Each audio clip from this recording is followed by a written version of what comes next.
banyak kesempatan sering saya bilang, para ilmuwan, para filosof sejak era dulu sampai hari ini itu seringkali tertipu dengan menganggap bahwa satu-satunya alat manusia untuk memahami sesuatu itu akal sebagai bekal hidupnya. Padahal nanti temuan-temuan baru menunjukkan bahwa akal dan juga panca indera itu tidak satu-satunya alat kita untuk menjalani hidup ini. Ada banyak alat-alat yang lain. Nah, bulan ini sebenarnya kita membahas alat-alat yang lain itu. Jadi kita ini oleh Allah diberi banyak fakultas dalam diri kita, banyak jalan, banyak alat untuk menjadi bekal hidup kita selain akal yang jarang kita eksplor secara utuh semuanya. Nah, pelan-pelan kita belajar bulan ini, meskipun ya ada banyak keterbatasan, tapi paling tidak semoga teman-teman nanti tahu. Bulan ini kita akan membahas kecerdasan emosi, kecerdasan spiritual, kecerdasan majemuk. Sebenarnya mungkin enaknya majemuk yang awal, tapi majemuk kita taruh di tengah karena nanti melengkapi kecerdasan-kecerdasan yang lain. Dan nanti terakhir kita membahas tentang kecerdasan buatan. Ini yang menggelisahkan kita belakangan ini kan, kecerdasan buatan ini yang kita sendiri yang membuat sebenarnya, tapi kok terus mengancam eksistensi kita sebagai manusia. Peran kita hari ini banyak diambil alih oleh kecerdasan buatan ini. Nah, nanti kita bahas di tema terakhir bulan ini. Baik, bismillah. Kita awali dengan kecerdasan emosi. Saya awali dengan dongeng saja ya, kalian biar senang. Ben yang ngantuk tambah ngantuk. Ada beberapa cerita yang saya suka, yang biasanya dipakai orang untuk mengilustrasikan pentingnya emosi dalam hidup. Bahwa emosi itu bahkan perannya lebih besar daripada sekedar akal intelektual, IQ. Cerita pertama biasanya cerita tentang yang dipakai untuk menjelaskan kecerdasan emosi ini, cerita tentang seorang mahasiswa.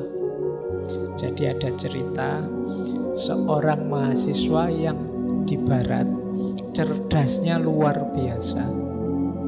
Mahasiswa ini mungkin IPK-nya sudah perfect 4, berarti nilainya A terus. Zaman saya kuliah dulu bahkan ada nilai yang A+. Itu berarti lebih dari A. Nah, mahasiswa ini nilainya perfect terus. Tapi kemudian ada satu peristiwa yang membalik nasibnya. Padahal orang menganggap ini masa depannya mesti cerah ini. Anak ini jenius, pinternya luar biasa. Nah, peristiwa yang membalik nasibnya ini adalah satu ketika ada seorang dosennya yang memberi nilai amin. Jadi dikasih nilai A ya kurang sedikit lah. Kalau teman-teman kan dikasih amin itu sudah sujud syukur. Karena biasanya dapatnya E, dapat B, dapat amin, alhamdulillah mungkin gitu. Tapi karena dia ini selalu dapat A, begitu dapat amin tidak terima dia. Karena dia nganggap aku ini perfect kok dapat amin, salahku di mana? Kalau hari ini mungkin sudah WA dosennya. Nah, cuma anak ini saking marahnya kemudian pulang, ambil senjata di rumah, balik ke kampus, dosennya ditembak, tewas. Nah, jadi dia sangat cerdas secara IQ, akalnya, tapi secara emosi dia sangat lemah. sangat rendah. Ini cerita pertama, bagaimana emosi bisa mengubah nasib kita dalam sekejap. Semula orang membangga-banggakan ini masa depannya cerah, tiba-tiba hanya karena nilai amin tadi masa depannya terbalik. Sekarang mungkin urusannya terus penjara, dia di penjara lama. Cerita kedua,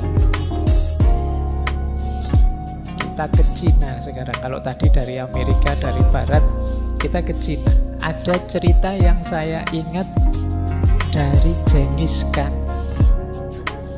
Genghis Khan ini dulu pernah kita bahas ya secara khusus, orang hebat. Genghis Khan ini dikenal memelihara burung elang.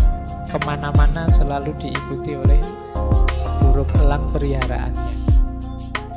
Nah, satu ketika dalam perjalanan penaklukan, Genghis Khan ini kehausan. Akhirnya dia mencari sungai untuk minum air. Pas di pinggir sungai, dia melihat, wah ini ada sungai jernih ini. Terus dia mengambil wadahnya, terus ngambil air untuk diminum.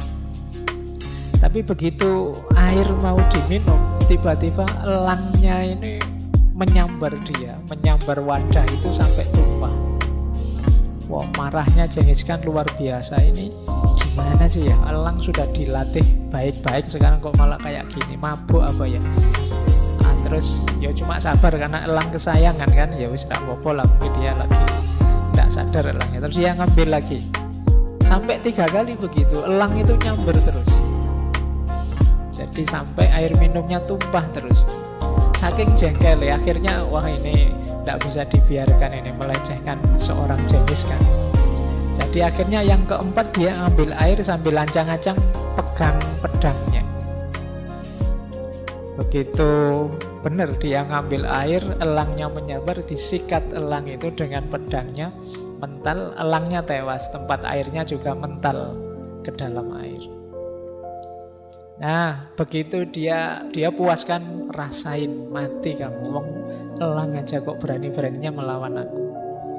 Begitu dia ngambil tempat minum tadi yang jatuh ke dalam air, dia melihat ternyata di dalam air ada bangkai ular. Yang bangkai ular ini beracun. Nah, dia baru sadar ternyata elang tadi ingin menyelamatkannya, bukan ingin mengganggunya. Kalau dia minum air dari tempat tadi bisa keracunan. Jadi ini pelajaran kedua.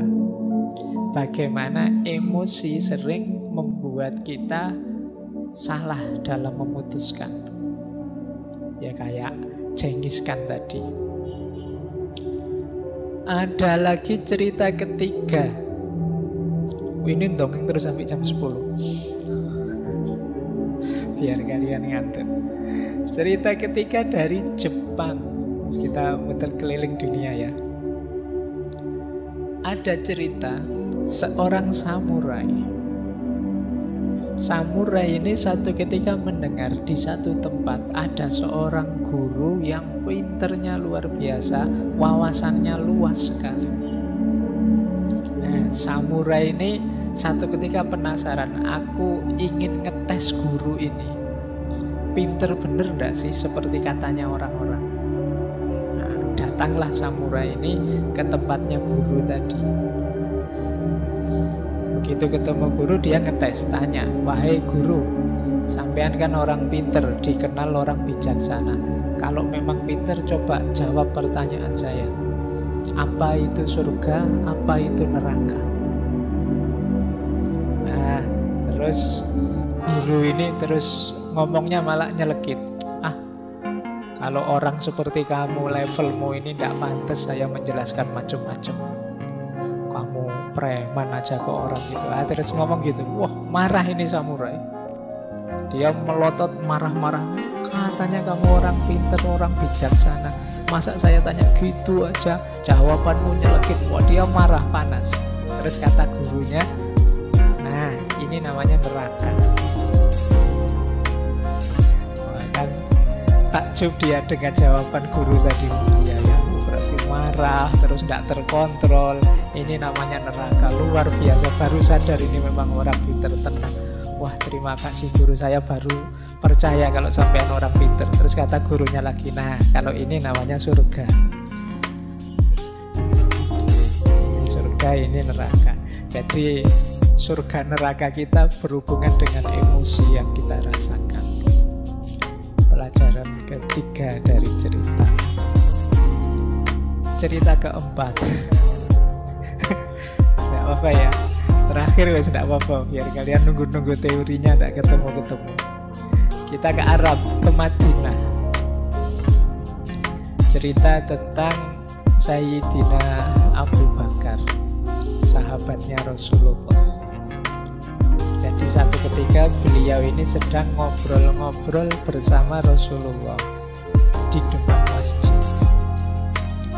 Tiba-tiba datang beberapa orang yang rupanya benci Abu Bakar.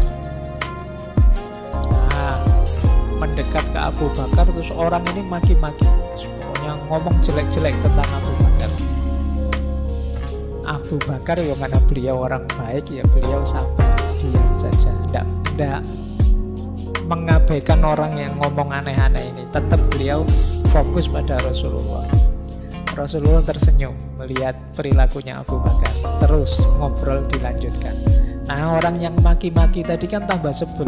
Wong saya maki-maki kok dicuekin. Tambah dia maki-maki lagi ke Abu Bakar. Nambah lagi maki-maki. Berulang sampai 3 kali. Yo, Abu Bakar juga manusia kan, bolak-balik dimaki-maki yo panas juga. Akhirnya Abu Bakar mungkin saking jengkelnya jawab akhirnya.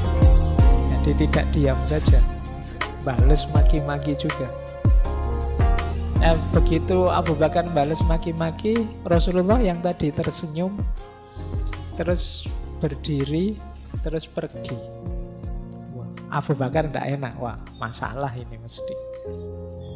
Nah, setelah itu Abu Bakar mengejar Rasulullah. Beliau bertanya, wahai Rasulullah, mengapa kok tadi senyum-senyum, begitu saya jawab kok terus panjenengan pergi menjauh dari saya? Kata Rasulullah, tadi waktu engkau dimaki-maki dan sabar diam saja, malaikat-malaikat hadir di sekelilingmu. Jadi supportermu, mendukungmu sepenuh hati dalam kesabaranmu. Nah, aku juga jadi kerasan karena malaikat banyak hadir. Tapi begitu engkau balas, begitu engkau juga ikut-ikutan maki-maki, ya malaikatnya pergi. Setan-setan yang datang. Yo, karena yang datang setan-setan, ya aku pergi. Baik, cerita keempat. Jadi kelihatan ya, paling tidak dari cerita-cerita tadi, bahwa emosi itu penting. Dia bisa membalik nasib kita.